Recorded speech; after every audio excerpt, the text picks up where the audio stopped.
Hi everyone, ఇప్పుడే క్షణం చూసి వస్తున్నాను. మామూలుగా ప్రైవేట్ షోస్ చూసినప్పుడు బయట కెమెరా ఉంటారు, ఒకవేళ నచ్చకపోతే ఏమని చెప్పాలి, ఇవన్నీ ఒక టెన్షన్ ఉంటుంది. కానీ ఇది నేను హోల్ హార్టెడ్లీ చెప్తున్నానండి. నిజంగా సినిమా చాలా చాలా ఎంజాయ్ చేశాను. చాలా గ్రిప్పింగ్గా, చాలా ఎమోషనల్గా, చాలా మూవింగ్గా. It's new kind of cinema.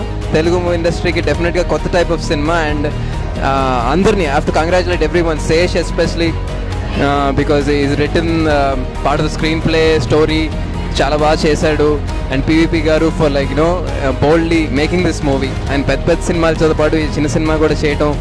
And everyone, the directors on fantastic job. Cinematography, music అన్నీ చాలా చాలా బాగున్నాయి. అండ్ ఆల్ క్యారెక్టర్స్ వెరీ న్యాచురల్గా చేసినట్టు ఉంది. And unexpected twist. నేను ఇప్పుడు ఇవి మీరు ఎవరి మాట వినకండి, అంటే రివీల్ అవ్వకుండా డైరెక్ట్గా చూస్తే బాగుంటుంది. బట్ ఈ సినిమా డెఫినెట్గా అందరికీ నిజంగా నచ్చుతుంది. చాలా కొత్త టైప్ ఆఫ్ సినిమా. మీది తెలుగు ప్రేక్షకులు అందరూ ఎంకరేజ్ చేయాలని కోరుకుంటున్నాను. Thank you.